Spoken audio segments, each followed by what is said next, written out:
So this just appeared in the Daily Mail.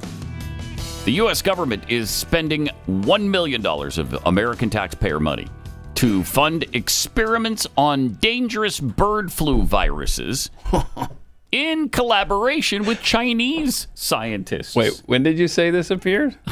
This is from 10 years ago, 5 years ago? Just appeared on the 16th. What is this, the 20th? What's happening? Come on, man.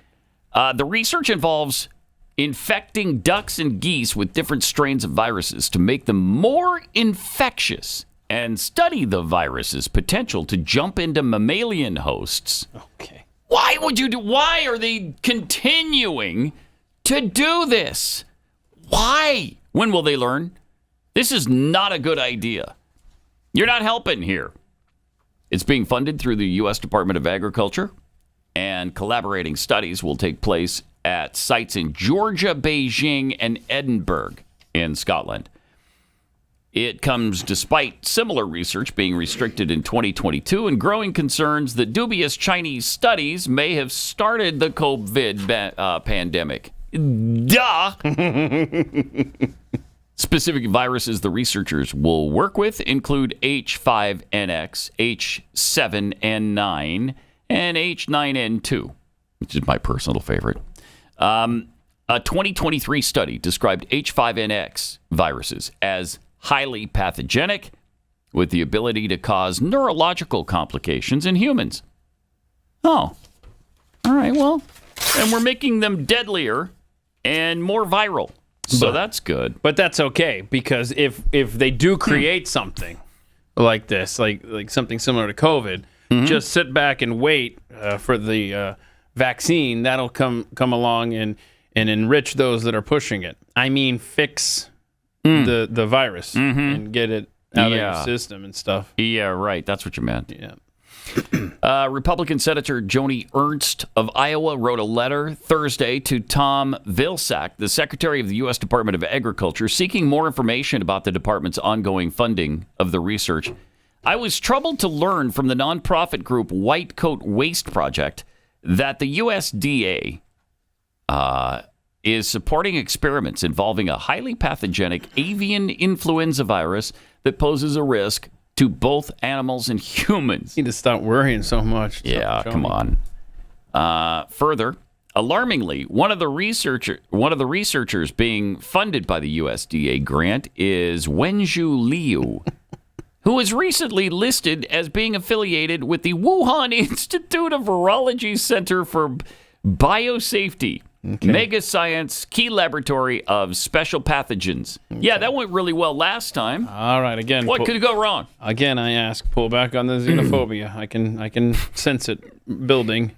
These experiments with China involve animals infected with highly pathogenic avian influenza, including potential pandemic pathogens that have already caused outbreaks and killed humans.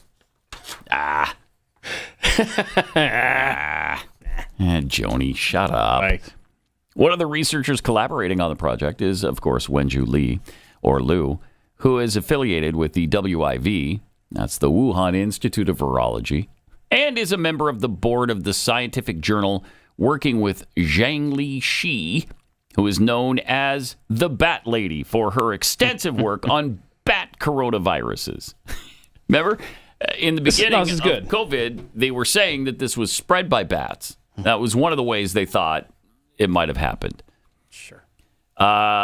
Ernst's letter stated the USDA research will involve infecting ducks and geese with bird flu viruses in gain-of-function experiments to make the disease more transmissible and infectious. Why? That's such a great question.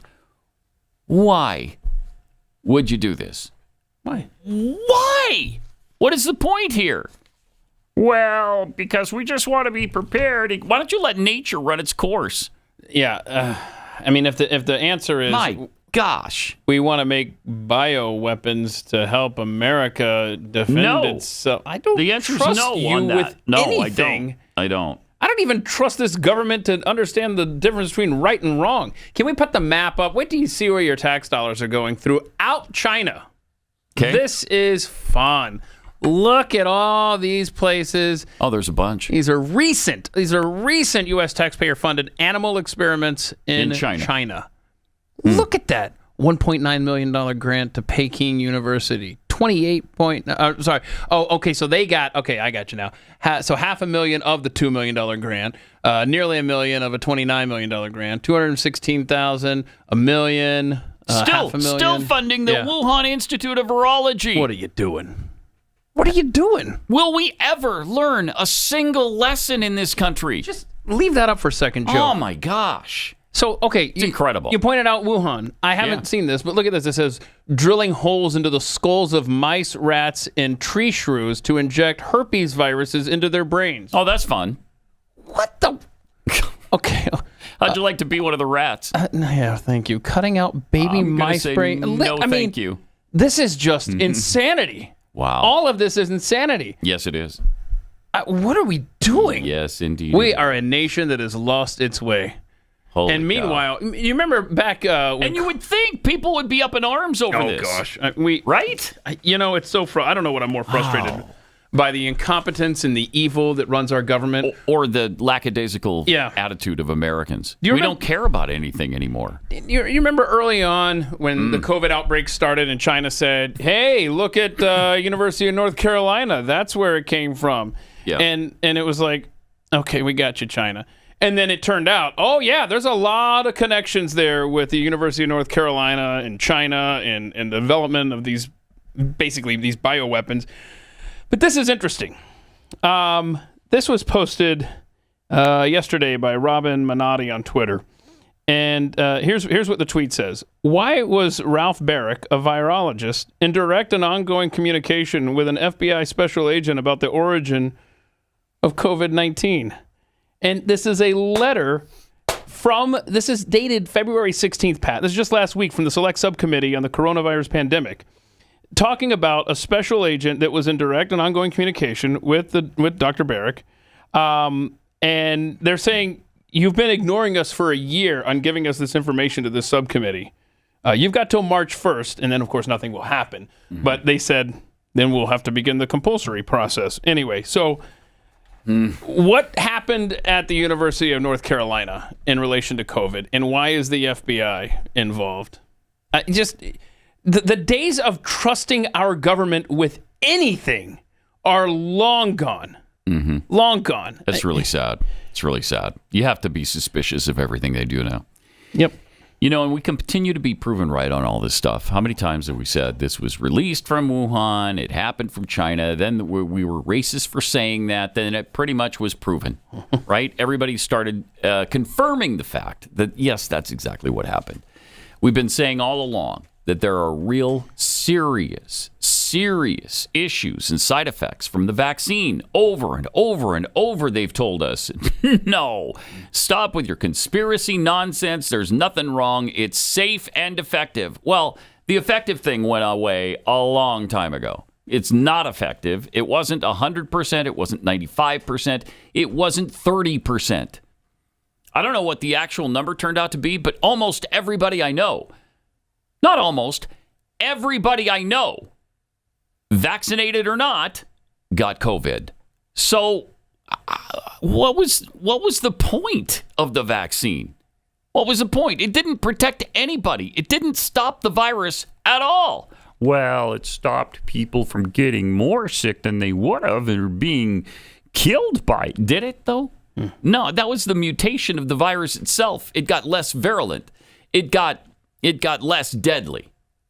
It was still very viral, but it was less deadly. That happened on its own because that's what happens usually to the viruses. They get less and less deadly as time goes on. No, instead, the vaccinated became these laboratories for these different editions of COVID. Mm-hmm. The supercharged variants is what became the... And did I see... Is it 85% of Americans got at least one of the shots? Is that right? Is that... I think that's right. I don't know. So that's a lot. 85% of this country, in the back of their mind, if they're not feeling it overtly, they're stressing out. Mm-hmm. I swear. Yeah. And they told us, no, it's safe.